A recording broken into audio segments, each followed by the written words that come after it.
बाळा, हा? कसलं टेन्शन घेतलंयस राजा? कसलं म्हणजे लग्नाचं? एक सांगू बाळा, एक दिवसात ही गोष्ट नाही होणार, पण एक ना एक दिवस नक्की होईल. अच्छा. हे असं म्हणूनच टाकल्याची केस गेली आणि नव्हे तिथे आली. अजून कधी होणार?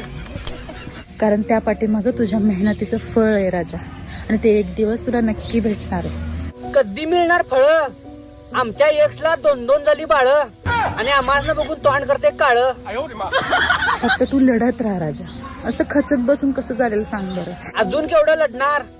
लढून लढून तलवार गेली बागून, परत गाठलो मेहनत. आणि बारकी पोरं मज्जा करत आपल्या लग्नात, आणि आमच्या घरातली म्हणल्यात कोण घालणार रांगोळी आमच्या अंगणात. मास्तर वाटवलंय आमचं अंगण कोरडं पडलंय आणि आमचं वय सरलंय. देवा, आता फक्त तुझ्याकडे येतं उरलंय.